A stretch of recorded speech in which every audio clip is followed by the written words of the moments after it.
Okay, well, hi everybody. My name is Jillian Owens. I am the person behind ReFashionista.net. And I'm here to change the way you think about fashion. I know a lot of you might not know about my blog. I'm going to go through a couple of slides here. ReFashionista is fashion revisited, repurposed, and revitalized. I take old thrift store clothes and turn them into cool, fun things that people actually want to wear, mainly me. Here's one. And in my blog, I have a series of tutorials where you can see how I get from the before to the afters. I break it down step by step so people at home can learn how to sew and follow along with me. And that's what I'm wearing today. Okay, so how did ReFashionista get started? Because I've done like 700 of these tutorials. Like, it's a lot. So in the beginning, I was poor. I was working in the arts, and that's not a very lucrative field. I had no clothes. I had like very few clothes. The clothes I had were kind of crappy. They were from H&M. They were from like Forever 21. They're terribly made. They're unethically made. They rely on unfair labor practices that made me really, really squeamish. But then I had an idea. So my idea was to, like one day, a friend gave me a sewing machine because I was in a creative funk. I wanted to teach myself how to sew, and I didn't know how. I had to teach myself. When I went to the fabric store, I was really kind of depressed because to buy fabric to make something for yourself is more expensive than to buy something off the rack like on sale, which is just bizarre and weird, but true. So one day I was at the thrift store, because I went to the thrift store all the time, and I finally had this like eureka moment of like, some of these things are really ugly, but they're cheap. I can get like a dress for $1, take it home, take it apart, use the fabric to make it into something that's actually wearable. So that's what I started doing. And in the beginning, like, some of the things I was making were just like terrible and awful, but I got better and made more stuff. And then I started blogging about it. So who is ReFashionista for? The whole point of my blog is I'm selling an idea rather than a product. I don't sell anything that I make. What I'm wanting to do is drive people to my website to get inspired, to take on a radically self-reliant approach to fashion and how we clothe ourselves and our relationship with our clothing. I've had several really awesome successes. I've been really fantastically lucky for someone who feels like I'm kind of doing like everything wrong and backwards, and I have like a very limited skill set. The first year my blog had a limited viewership, several people like checked it out and liked it.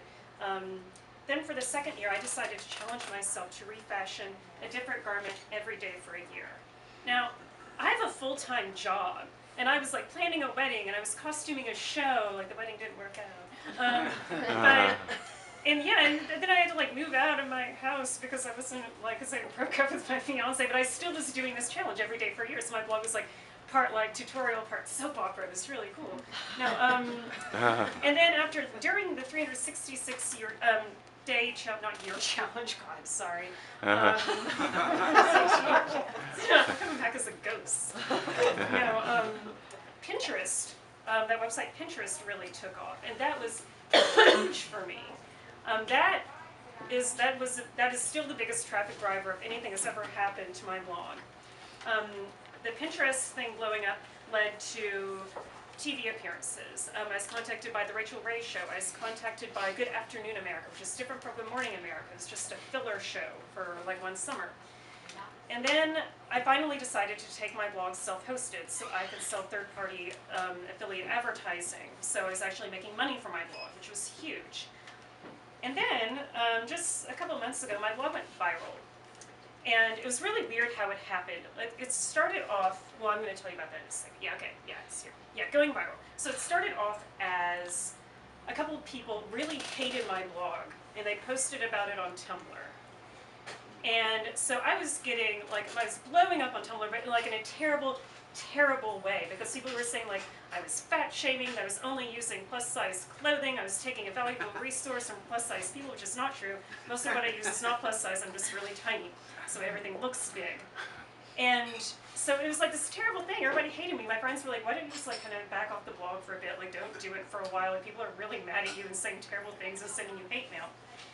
And then it took off on the website Imager. At this time it was positive, like a lot of people saw the hate I was getting on Tumblr and responded to it in a really positive way. Then I got a phone call at 3 o'clock in the morning from a friend telling me that I was on the front page of Reddit. I didn't know what Reddit was, but yeah, that was a big deal apparently. Yeah, it's like the front page of the internet. And that's what they say, yeah. And from there I went on to be on Good Morning America, BuzzFeed featured my blog, Board Panda featured it. It was in magazines all over the world. Really crazy stuff. And I have 10 seconds. Oh no. Okay, so I'm just going to go to challenges. The challenges I have with my blog are pesky day job. I still work full time. I work for United Way of the Midlands. It's a wonderful place. I really like it. Thank you. I'll be done in just a second. But it doesn't leave me much time to work on the blog and expand it like I need to. I can't do all the social media stuff that I need to be doing, and I know I need to be doing because I just don't have time. Monetizing is hard. I don't have time to sell my own ads. I have to rely entirely on third-party affiliate advertising. Like I say here, there's no time for me to do it right. And I'm tired. It's really hard. Like doing all this stuff, I also do freelance writing work. And yeah, after like the job and then this, which is also a job, and trying to be creative and trying to do this all the time and go, it gets really tiring. Anything else?